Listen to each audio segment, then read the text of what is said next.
All Great. right. Good morning, Jeremy. How are you? Stefan. Very good, thank you. Thanks for Excellent. joining me. Well, thank you for joining me. So, look, today we've been looking at one particular service-based industry around shutters and blinds. Now, the website that we're currently looking at is the Newcastle Shutters website, which is a GesWeb lead generation website. As you can see, as we often It looks find, like a proper website, but yeah, there's not an actual specific business behind it. exactly, but it does function as any normal website would, with dedicated landing pages for the specific products and or services that are offered. And obviously, most importantly, our conversion points are very clear and very much represented across the site. Now, we have worked in this industry, in this space, quite substantially, and have a lot of data and have a lot of learnings, in particular around, I guess, the two core focuses or core parts of the business being blinds and shutters, and the various, I guess, sublines or sub-products that sit underneath that, such as Venetian, roller, plantation, etc. So here at Ardenium, we focus very heavily on lead generating digital marketing strategies and solutions. Our core area of expertise, and essentially, to keep the conversation simple, our bread and butter are all the relevant Google channels, or the Google suite of products. And then what we found over the years, a very effective and not only complementary solution, but also very effective direct lead generation solution, being the social media channels. So social media based advertising on the likes of Meta and Instagram. Generally speaking, as some of us probably know better than others, Google and the social media channels, Meta in particular, which I'm going to focus on for today, are quite different, just in terms of the fundamental or the basic principles in terms of how they operate. Google is very much reactive. As you know, people go to Google, they've got a need, they've got a problem, they've got a question, they search. Our job essentially is to show that website in premium positions on the search engine results page for those relevant searches in the local target area. On the flip side, Meta, previously known as Facebook and or Instagram, are very much proactive on those particular channels. No one is essentially asking anything, but we have the ability to drive high quality targeted traffic and inquiries or leads using the platform's ability of granular targeting around various audiences, interests, behaviors, etc., etc. And I'm going to step through that in quite a bit more detail. Yeah. I kind of, for old people who are like kind of have been in business pre-internet, Google, all the yellow pages people like who would get the old directory and like look up the plumber or the locksmith or whatever, that's Google. That's like solving your problem, as you said. Whereas Meta is like billboards on the side of the road, or like you're just kind of getting in people's way, essentially trying to interrupt their day where they're looking at their friends' photos of the beach or whatever to show them like, hey, there's this thing that exists that you might be interested in, and you're creating demand, which is different to like dealing with a demand that Google has, right? So absolutely, and I think it is important to mention that, especially in this day and age, everything that you see out there online, especially on Meta or Facebook, is there for a reason. It's something you've done, something you've indicated that you're interested in, potentially even something you said. And I like your analogy of the billboard versus yellow pages, but in principle it works the same, right? Because the billboard tends to prompt you, to think about something or to do something, and then previously you would have gone to the likes of yellow pages, etc. Whereas now it's not too dissimilar. Facebook reminds you of something or prompts you to do something, and more often than not, you either go to the website directly or you go to Google and search that way, right, to get to the same endpoint. Yeah. Now, Ardenium is a local digital marketing company. We're small and nimble. We're based locally here in Sydney. We have worked with Jeremy and the GesWeb team for the best part of, I think we're coming up to our sort of 12th, even 13th year. I kind of stopped counting and lost track. It's it's been an absolute pleasure working with the team. And I think really the sort of fundamental principles why our partnership has worked so well is because we believe in the same principles, essentially, right? Where it's about delivering a quality service, delivering tangible results, and ultimately doing the right thing. And really our area of expertise, as I said, is creating digital strategies, implementing those, the ongoing management, the refinement, the accountability, the reporting, and everything that comes with it, including all the technical parameters that need to be set up where, Jeremy and the team, obviously, their experience very much in web design, web development, SEO, and other aspects of, I guess, the digital realm as a whole. And Jeremy, you can probably deep dive into that in a lot more detail, better detail. But yeah, I do feel like there's a kind of a moral synergy of like we actually do want clients to have a good experience and to get what they want out of their website, which is getting customers and making money or whatever it is, and not to just sort of like what's in it for us, but what's in it for them, and having a long-term view on clients as well. I mean, we have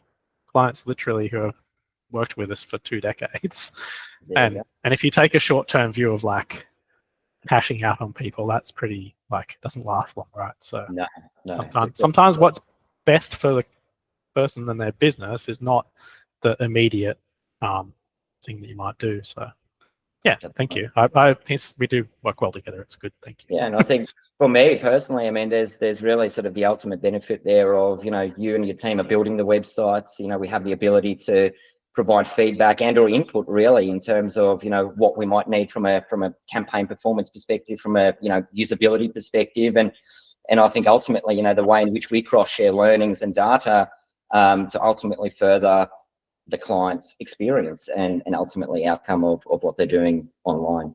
Yeah. Now at Ardenium, this is our leadership team, myself on the left, my lovely wife in the middle, who heads up our accounts and partnerships, and our business partner, Adam, on the right-hand side, heading up operations and tech.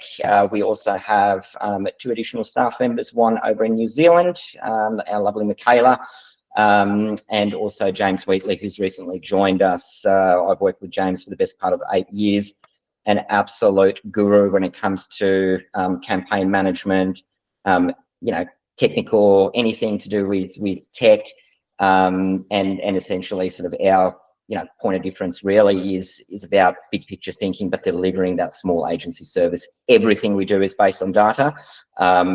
Ultimately, our mission statement is, a data-driven approach will always work best. And I think it's easy to assume the way Google positions ads, especially, is like you can DIY and like AI your way to glorious ads and success without any real technical concern, which, I mean, some people probably do accidentally succeed with Google Ads, but it is just so competitive because there's other businesses out there who are driving it to be like to the marginal profitability. And so if your keywords are wrong, or you're spending too much, or you're wrong location, or just kind of bad combination of ads, then you will waste potentially a lot of money, right? So absolutely, there's a reason to be technical and good at it, but it's not just like, it's not for the sake of it.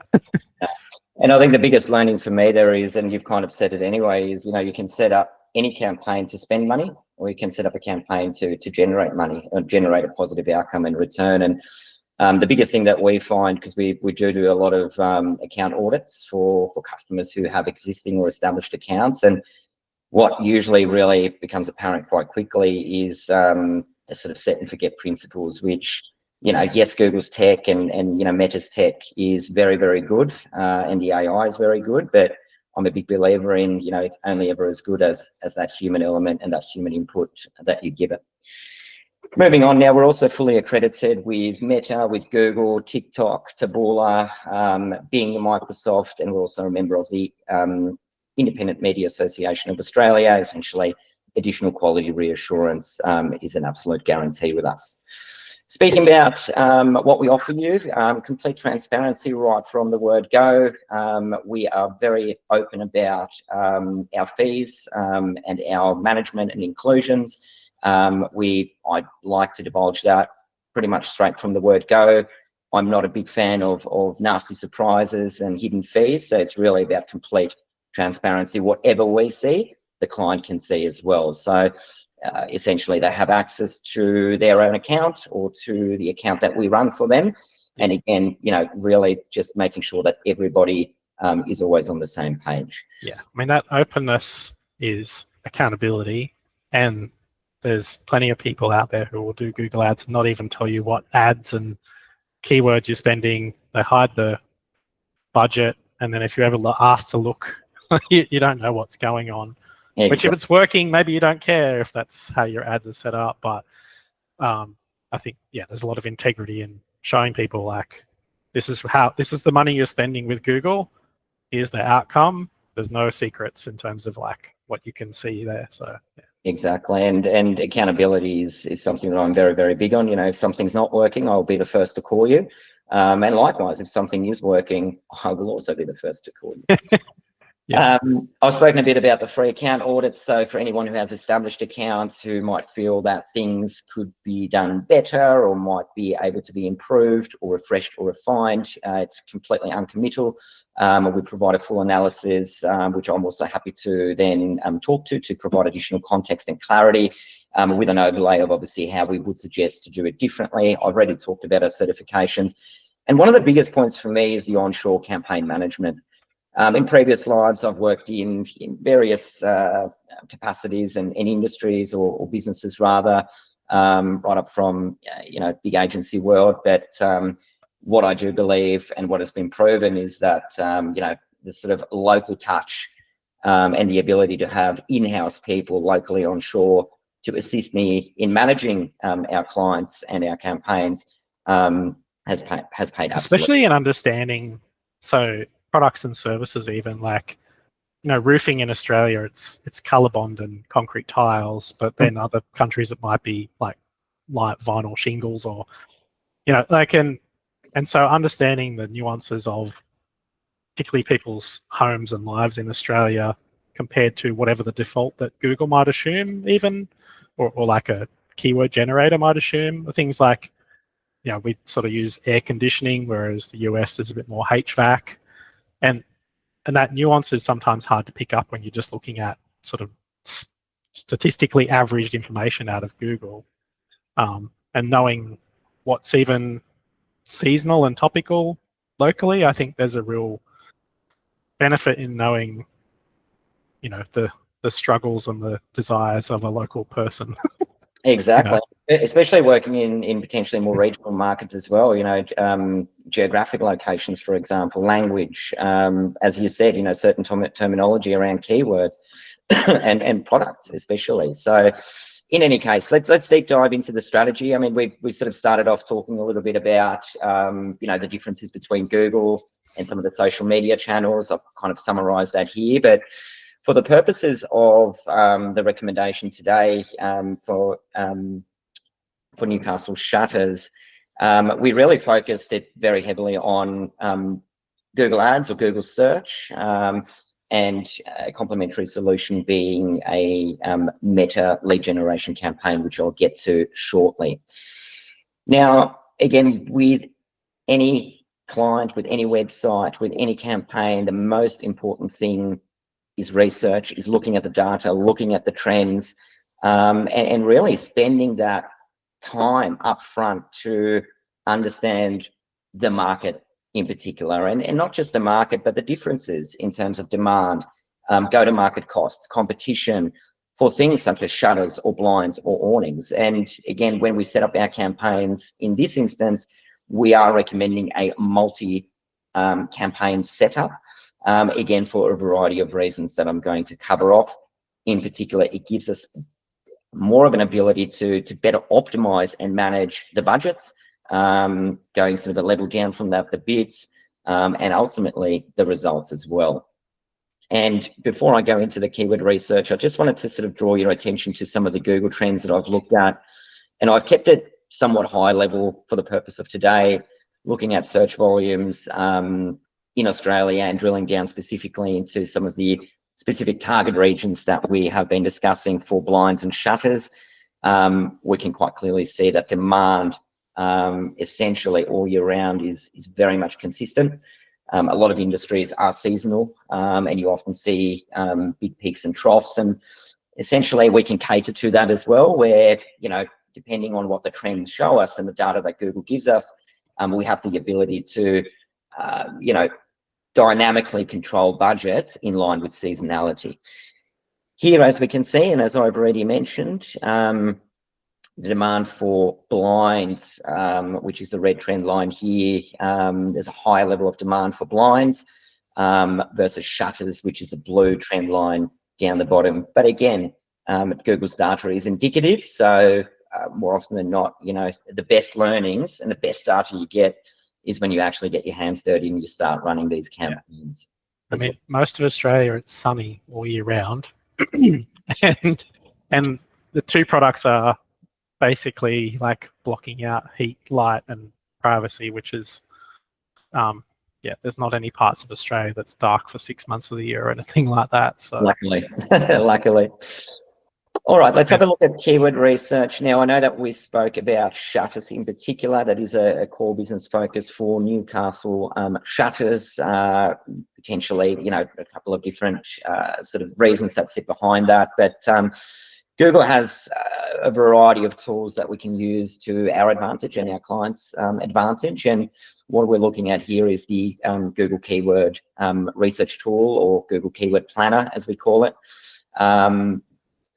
You have various ways to use the keyword planner, and I'm just going to try and simplify this down for the purposes of today. But as you can see, in the first column, we have input some of the keywords or keyword focuses, some of the top trending keywords focused on shutters. We've got, you know, plantation shutters, shutters Newcastle, window shutters. There's obviously always going to be many different ways in which people search. And, you know, with any campaign, I'd probably argue that the keywords that you choose to use will either make or break the campaign. You know, you can go after keywords that are very broad, that have a high amount of traffic, yet the intent behind that keyword and where that user sits in terms of their buying journey, when we're sort of looking at a very basic marketing funnel, some of the broader keywords, obviously very much top of funnel, a vast amount of traffic. Those might be less conversion friendly, but are equally as important, right, from an awareness, branding, and also from the ability to continuously feed that funnel. It's always good to have a mix of, you know, probably some broader terms, again, restricting those with various match types, but then also having various sort of specific and buying indicative terms as part of a campaign. Yeah. So the average monthly searches, that's like a constrained region, I assume, like it's Newcastle, yes, or Greater Hunter or something like that, yeah? Yep, this is based on purely Newcastle. Obviously, we have the ability to then add additional areas sort of outside of Newcastle. Targeting can work based on postcodes, can be based on suburbs, can be based on radii or a radius as well. Yep. But for this purpose, we have segmented this for the Newcastle area. Quite a small catchment that we've chosen for today. Now, to give you an idea, if I redid this plan and I based this on Sydney, you'd probably see for plantation shutters there would be in excess of 10,000-20,000 average monthly searches. Probably important to mention as well that these numbers are indicative. We often see when we actually run these campaigns that the numbers can be quite a bit higher and or potentially a little bit lower. Yeah, I mean, they're historical averages. Like it doesn't, yeah, let's say it doesn't necessarily represent the future, but no. And you have people coming and going from an area and things as well. So yeah, that's absolutely. And we look at other columns as well in terms of competition, which gives us an idea, obviously, of how competitive certain terms are. And you would probably find, you know, the lower the intent, the lower the competition, the higher the intent in a keyword, the higher the competition. Now, the other thing that we get to see, this is probably the most important column for myself, and this is very much how we sort of determine what a budget needs to be or what a budget should look like. It's not really about how do I feel today. I feel like recommending a lower budget. Oh, tomorrow I feel like recommending a high budget. It is all based on data and it's all based on maths. Quickly explained, this is the top of range, top of page rather bid. There is also a column for low range, but I think it is always good. It's like to be first on the page essentially. Correct. Or in the top few, yeah. Correct. Yep. And so on average, what we're sort of looking at here, Google is telling us that, for example, for plantation shutters, on average per click, you would be looking to pay about $13. Some keywords are more expensive, some less expensive. Again, I'm not too surprised about some of these costs. And blinds and shutters, $17. We've got some for $23.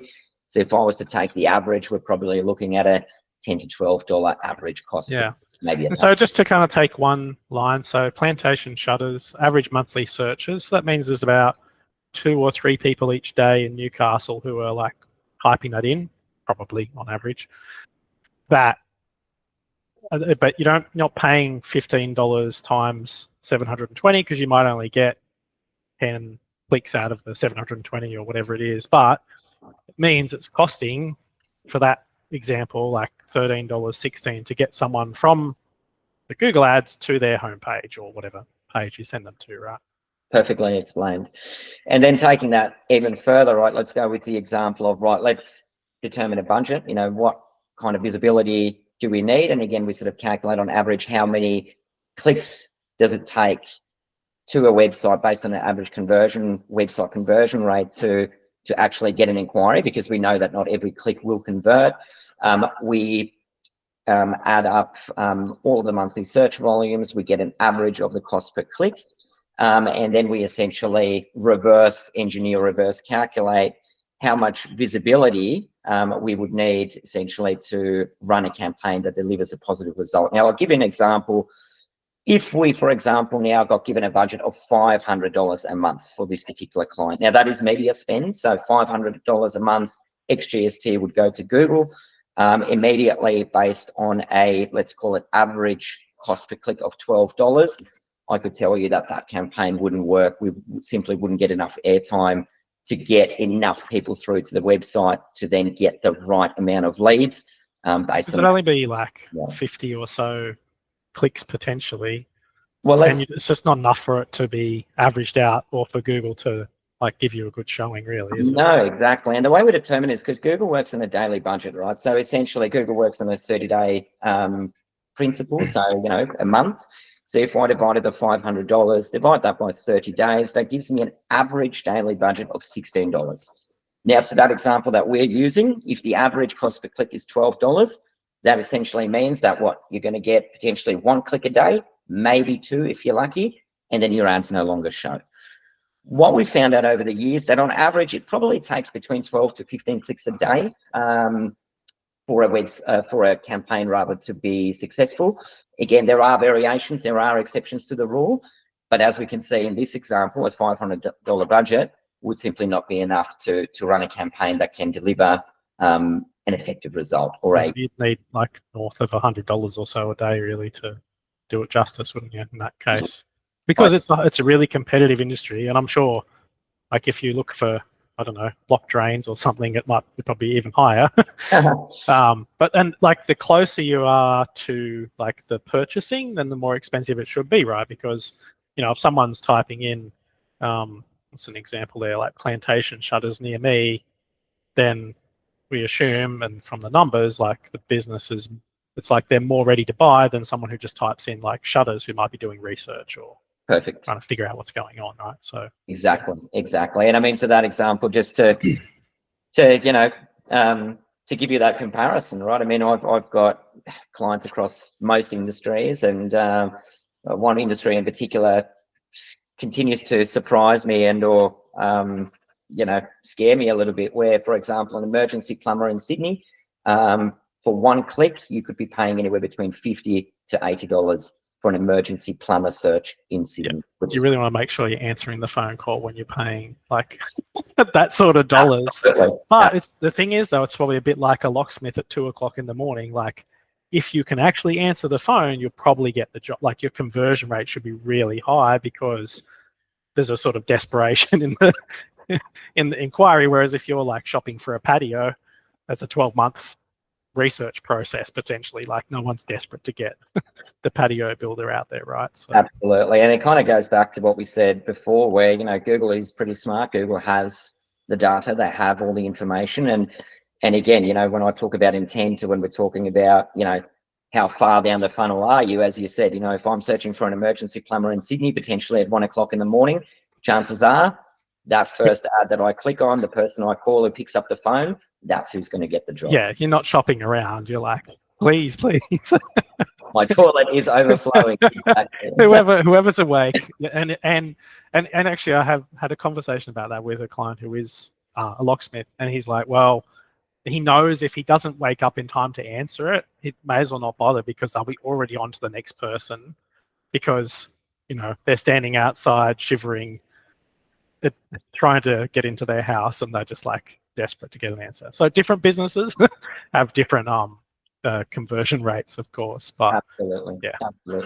And look, I think this is really important, and we have spent quite a bit of time on this particular slide now, but I just wanted to reiterate again, when it comes to determining the right budget and an effective budget, it is really based on maths. It is based on data. It is not, recommending something that you feel like, or just, hoping for the best.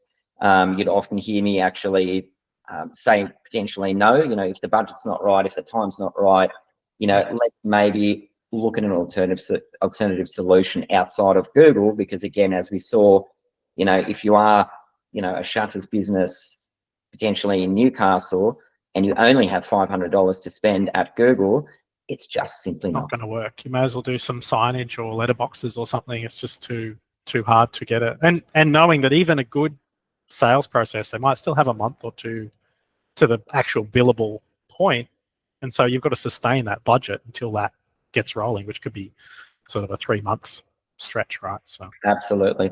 And look, in terms of what we haven't sort of looked at, and if we've got time, I might even switch into a live campaign shortly, but the ability and the way in which we set up our campaigns, one of the key areas is setting up tracking correctly and effectively, where absolutely anything and everything that happens can be tracked, from a impression, which is every time that you're seen on Google, which is free, down to a click, obviously the cost per click, the click-through rate, but then most importantly, a conversion. What is a conversion? It's an engagement point. It's a touch point. We define, or we tell Google, and we set it up within the platform, what a conversion looks like. And for us, from accounts that we've looked at, conversions could be a page view, which to me isn't really a conversion or a lead or a meaningful action. It could be a click on something, right? Again, to me, that's not really a conversion. A conversion really should be a meaningful inquiry. And the way in which we set that up, it's a connected phone call over 30 seconds. And we can actually track those calls. For privacy laws, we can't listen to them, but I can tell you exactly what day and time they came in, the phone number, that called, the keyword, similar to any forms that get submitted. Everything is there. Everything is trackable. What else? It's like we consider it an opportunity to make a sale, essentially. Like it's basically a customer potential, whether you turn that into a sale or not. But it's well past the point of just like someone browsing and thinking about they're ready to buy almost. So absolutely. And I might quickly just flick over into this screen now to sort of show you the ads platform. This is a call report, right? So every single instance of every call, time and date stamp, duration, the number. I can overlay columns here on keywords and a variety of other metrics. But essentially, the best part about my job when we have those monthly calls or meetings with clients, where we actually go through those reports, and yes, we go through all of the numbers, and more often than not, I'm a bit of an oversharer when it comes to data, but I think data is king, essentially, and I do believe in educating people and actually showing them and opening the book and actually showing them what's going on, but actually attributing the leads or the conversions that have come from Google and or from the likes of Meta to an actual job or a client. Yeah. Right? Well, especially if the person you're presenting to may not be the person answering the phone all the time, and so for the person, it's like the boss or whatever, whoever's in charge of marketing, is seeing like, oh, we had 20 phone calls from like apparently like legitimate phone numbers, but you know, our CRM or our call log only shows 10. Like, what happened to the other calls? Exactly. It can actually be really important troubleshooting or like observing how the sales process works, because it's one thing for you to sit there and say, look, you had 20 phone calls. If that's not being properly dealt with within the business, then it can be it's a huge detriment to the business's profitability. And the coolest thing is shifting the conversation to a return on investment conversation, where I had a call on Monday, and in fact, we went through one of those call logs that I showed you, and I was reading out the numbers to the client, and he was putting them or punching them into the CRM, and he could clearly see, that was John, and yes, he bought from us. You know, the value there was 3,000 for that particular job, and this was, you know, Amanda, and she's actually at the proposal stage, and you know, we ended up determining that within 2 months, and we were sort of getting close to the 3rd month mark, that the campaign was actually delivering 4 times the investment back that was in fact being spent, right? So really, those conversations around return on investment, I think, are the most important, and are really the ones that decision makers want to have. And it can give a good justification for like even sales training, or making sure there's someone available to answer the phone. Might be like whether it's a phone answering service or another person or whatever, like to see, if we don't answer these 10 phone calls, then $10,000 worth of work isn't going to turn up. It's very like tactile, right? Like it's a real thing that a person in a business ultimately, like the headline numbers people pay attention to is like the money in the bank, or the money coming in, or the invoices, and the number of inquiries. If you could just have 2 metrics, that will be your return on it. And so being able to link right through to that point, as you say, with the phone number is pretty powerful. I agree. All right, so let's look at social ads next. Again, as we've discussed, we're looking at Meta, previously Facebook, which also owns Instagram. So with us, we have placements across both channels. Now, these channels, or you know, both Meta and Instagram, work on they optimize based on performance. So more often than not, we do find Meta, especially for these service-based industries. Some are different, you know, if you're talking hospitality and more sort of entertainment-based industries, Meta might be a stronger Instagram might be a stronger play.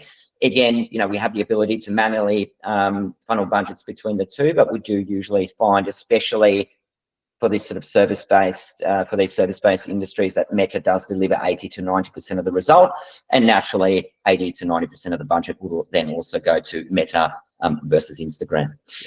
Now, right at the start, we talked about the social media platforms being an absolutely amazing. They know what you like and what you do. Yes. And I think especially recreation and like passions compared to like your job. I actually bet you that these guys probably have more information on you and I that we care for, right? Or sometimes that we even know about each other. It's quite scary, but it's not just what you do on Facebook, because most businesses have a Facebook pixel on their website, and so you could be visiting the you could be visiting like the auto parts shop website that's got Facebook pixel on it, and they link that back to your account, and now they know you're interested in car parts or something, right? Like it's, for example, or cross remarketing, etc. I mean, we could probably spend 3 days talking about this together. Yeah. But look, yes, it's probably hands down the most cost-effective way to drive not just targeted awareness, brand awareness, but also traffic to the website, and most importantly, obviously, as with most businesses, leads.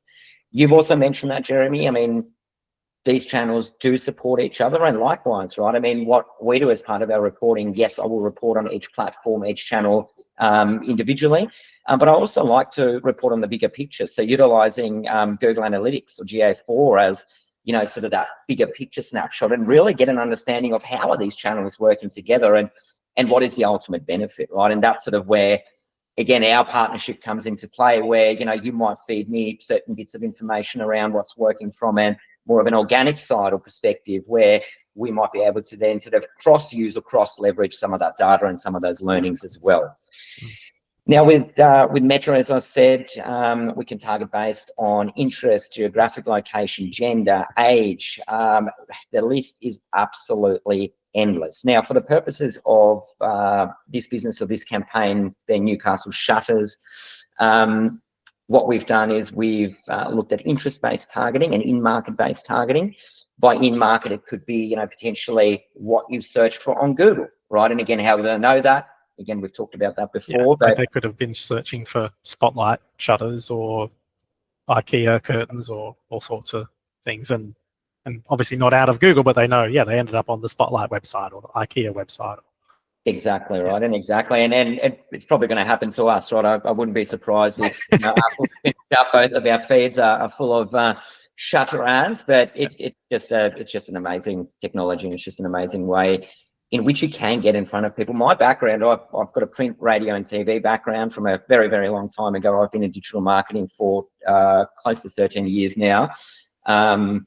And I remember, right, in radio, you need big budgets, right, to get a message out. There's a lot of wastage, right, because not everyone needs to hear the ad. But here you can really refine it down, and, you know, rather than just run everything broad and, you know, everybody sees the ad and there's probably 40, 50, 60% of wastage, we can actually refine this down and target based on specific age ranges, for examples. Now, I would probably always start with all genders. Again, there is always the exception to the rule for maybe some more beauty or cosmetic focus clients potentially, but again, like with any campaign, we open it up to all genders based on the data that we get and based on what we see or who actually engages and converts. We can then skew the campaign to potentially serve more to male and or female, and or change our age brackets or age ranges that we serve to.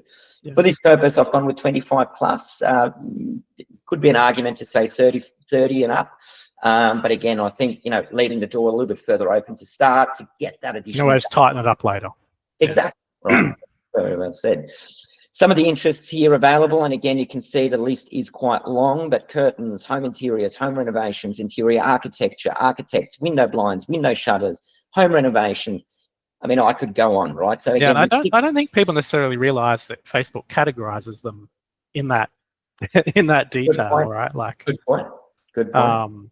And it's predictive of future intent, right? Because the person who's been tagged as like interested in curtains, they're probably not a fan of curtains. They've been out looking at those websites or that sort of thing, and so this can create demand by showing this person a picture of curtains or whatever.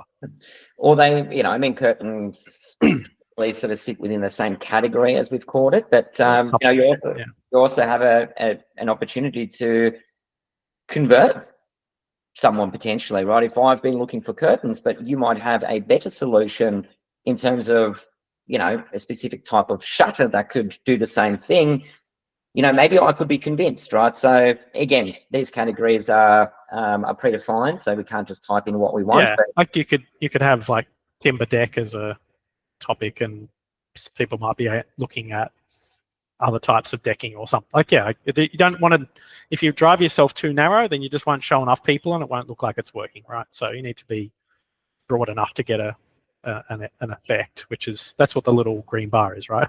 Exactly, right, exactly. So it kind of shows us, you know, is our audience too specific? Is it too broad? And the coolest thing here really, and again, this is in part what we use to determine what the budget needs to look like for a client, is looking at the audience size. And in this particular example, same kind of targeting as we did for Google, which is Newcastle, quite specifically. Now, the estimated audience size based on these overlays or these parameters or detailed targeting options is anywhere between 350,000 to 407,000, call it 410,000 people. Now, to give you an idea, if I took away all of these interests and took away any kind of overlays on targeting and simply just ran it as broad, all ages, you would probably see that number jump up quite dramatically, right? And again, if you have an audience size of 1 million people and you only have $500 to spend, chances are your ad is going to get drowned out because you're just not going to get the reach or the frequency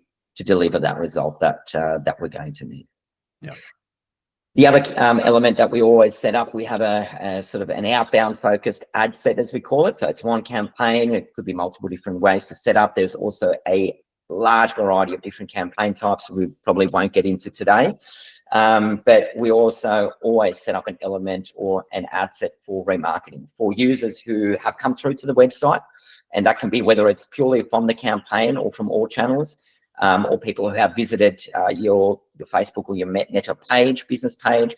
And if they haven't interacted with you in the form of a phone call or an inquiry via a form or an email, we then have the ability to remarket back to them over time. We do like to set frequency caps. Generally, I say, let's think about it as, think about ourselves. They don't want to see pizza ads for the next 6 weeks because they bought pizza once. No, exactly. And if you haven't clicked after 4 times, chances are you're not interested, and we simply drop you out of the funnel unless you indicate via a, depends on the product and service, right? Some things have a real long gestation until they become an inquiry. Exactly. And for some purchases, right, I mean, the decision process does take longer, right? If it's a more expensive item, right, for example, it might take more touch points for that client to actually convert, right? So again, remarketing really is sort of that low-hanging fruit piece as I look at it. We know there's intent there. We know you visited the site. We know you looked at certain pages. Putting the brand back in front of them, reminding them you exist. Exactly, and that works so well on me. I'm sometimes embarrassed how well it works, right? I should probably know better having done this. We all like to think we're rational and make our purchase decisions based on facts, but really we're all getting skewed all the time by clever marketing and without even knowing it half the time, right? yeah. Especially with Facebook, like when you can, some of the ad types where you can have people's like comments on it that give you like that social proof, and it looks like almost like a natural, like organic piece of content. It's pretty, like, especially for products and services that there's not that troubleshooting demand, where it's like you're trying to show people like, hey, this solution exists that you didn't even know was out there, or like everybody knows that they can go and find like a locksmith or a removalist or a plumber, but they might not know that there's I don't know, a special kind of coating for their letterbox that scares door knockers away or something, like. For example. And you know what? That's a pretty good example. I mean, I got served an ad for a dehumidifier a couple of months ago, and it was quite clever. It was sort of an informational type ad. To your point, it kind of didn't feel like an ad, and it wasn't. I think everyone knows what a dehumidifier does. It takes moisture out of the air, but it was talking about a lot of different other functionalities and benefits, such as health benefits, et cetera, et cetera. I've got 2 young kids, but also in terms of the ability for it to dry your clothes. Now, I ended up buying one, of course. We have 2 for exactly that reason. In winter, I've put this thing into our laundry, right, and I've hung up completely wet clothes, and I had this thing running for about an hour and a half. These clothes were bone dry. Yeah. Right. So in winter, for example, and again, the level of education that they were able to do on this channel, because it is highly visual, it was a video-based ad, quite informative, without actually selling to me or telling me a price. Yeah, just showing you that a solution exists to a problem that you didn't really even think that you had. Exactly. And whether it's a fancy dog collar, or like a different kind of window cover, or a appliance or whatever. Yeah, I mean, I agree. It's ideal for that type of service and product. Exactly. All right. Speaking of service, great segue, Jeremy. So just wanted to quickly cover off before I get into the budget recommendations, which we've talked about already. But obviously, we've talked about this: a complete account setup and or revision. As we said, if there are established accounts, we're more than happy to work out of those. Obviously, pending relevant access is granted, and the client obviously owns his account. It's not owned by a third party or another entity. Yeah, it's important to point out, like, your client is an administrator of their own Google account. It's not hidden behind some other interface, because there are ad agencies that will give you a veneer of, like, these are the keywords and here's the total budget. This is like raw presentation of the Google Ads interface to people, if they're interested. But exactly similar to what we looked at when I showed you that call example, right? I mean, it's I obviously prepare PDF-based reports for all clients. They can be bespoke. We've also got reporting softwares that we use in agency analytics, but more often than not, the client just wants me to screen share a live Just snapshot. tell them what's going on. Yeah. Yeah, There's only so many graphs and tables of data people can absorb in one day, right? So I don't know. I could absorb a lot of that. and a graph is not very enthusiastic about success either. No, exactly. That is true. I'll give you that. All right, then again, complete setup of all the campaigns. Now, of course, all that preliminary research, not just the research that we do for the purposes of a presentation or proposal, but we go a lot deeper than that, and we expand that research. As you probably would have seen on the keyword example, it says this is just a snapshot. The full keyword research will be sent to you prior to launch. That's an important thing to mention. I will always provide the setup in terms of all the keywords, the targeting, some ad examples, and really some of the fundamental, some of the most important fundamentals of the setup to a client for review prior to launch. Again, just to make sure that everybody's on the same page and everybody's happy. It's not I'm running a campaign and I'm going to market with a message that you don't even know what that is, or you haven't even approved, or you might want to refine based on your frontline experience, being the business owner or the marketing manager or whatever it may be. All of the tracking we set up, we verify that everything's working. And again, Jeremy, you and your team are fantastic. You always help us implement any kind of tracking code. So we usually have quick access to the login details. Exactly, right, exactly. And that sometimes is where, agencies or campaigns do fall over, right? Where no one has the access to the website. Well, you just waste hours of time trying to find them. Exactly. Effort, right? So, yeah. And time, right, as well. Again, certain sort of industry, things that we need. Google Tag Manager, which is used for tracking, Google Analytics. There are a variety of other tools. With Meta, it would be a pixel. In most instances, those have been created, but our service would include, if they do not exist, we will set that up for you, and you have ownership of those properties, as we call them. Yeah. Full campaign build, all the assets, keywords. We really, try and set everything up as best as we can. We, the right bidders strategies, the right bids, absolutely everything. But the campaign. Yeah, and you're sharing, like, for example, the ads with the clients before you publish them. So if there is like a nuance to their industry lingo or something, they can pick up on. They're like, oh, that's not quite the right word or something. Like, you're giving them a chance to decide what they're spending their money on too, which I think is pretty good.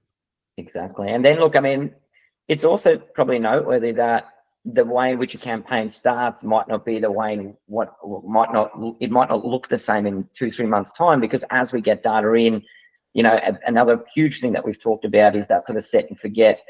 Especially with new campaigns, we're in there essentially every single day. I have very, very strict KPIs in terms of how often campaigns are looked at, even at face value, just make sure that everything's looking okay.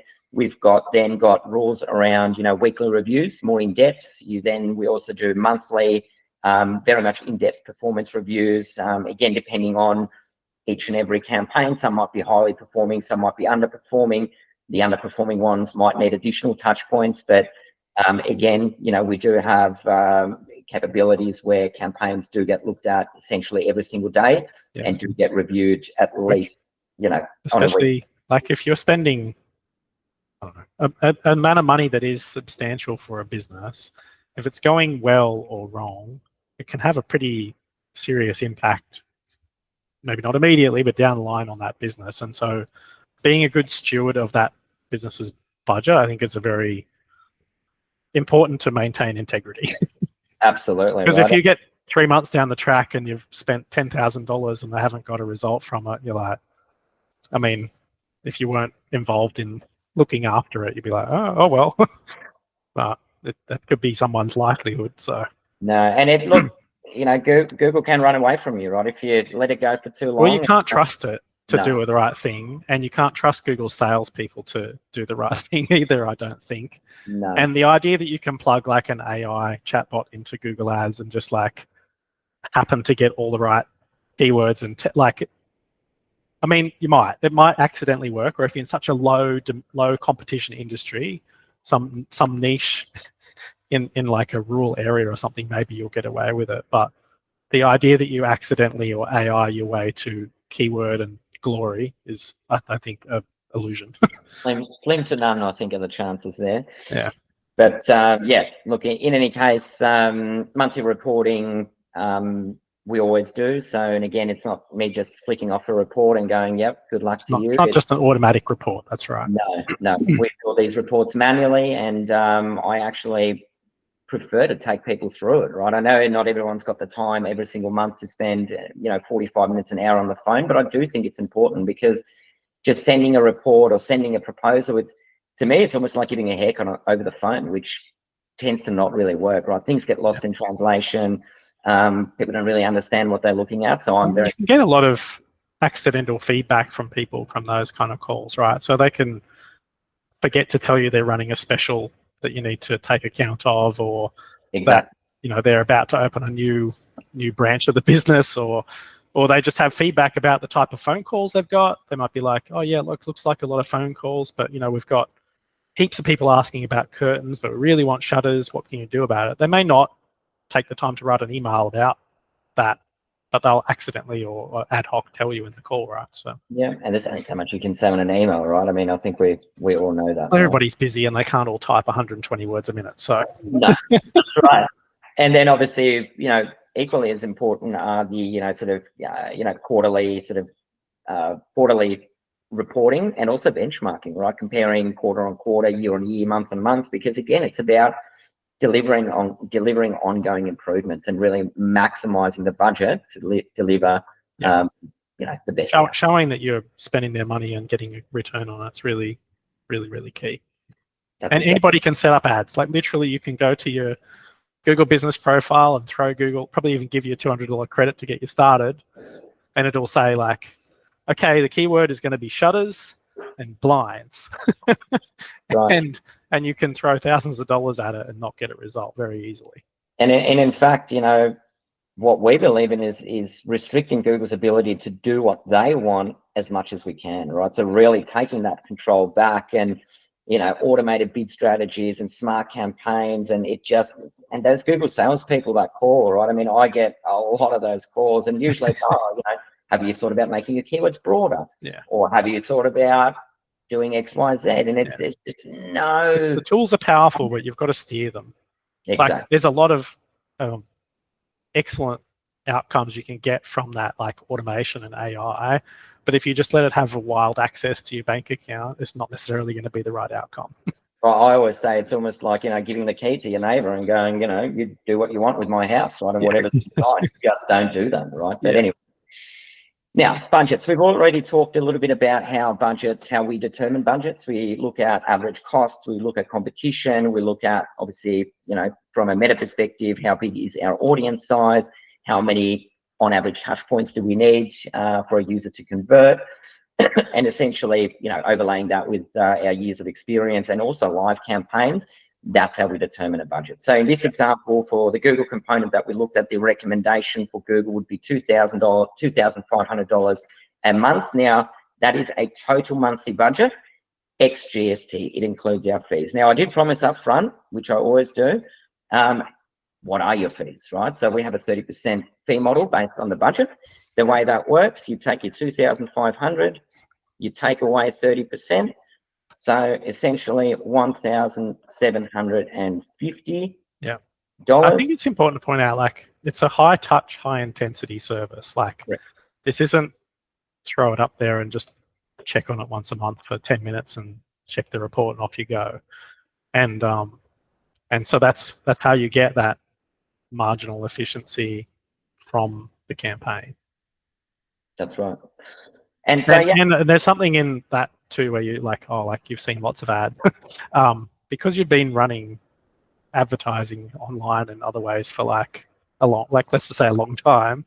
You have seen multiple versions of many different types of businesses, and so and in different markets. And if you have run a construction company's ads for Melbourne, there's a lot to learn that applies to Sydney or Brisbane or whatever. So absolutely. And I think this example, as I said, just to finish that off, if we just focus on the 2,500, so 2,500 less our 30%, which is the management, for our tech, our setup, the time, the staff, the reporting, etc., etc.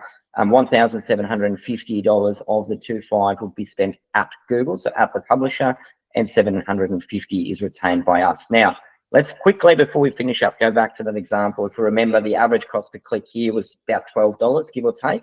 So if I go 1,750, divide that by 30 days, that gives me a $58 daily budget.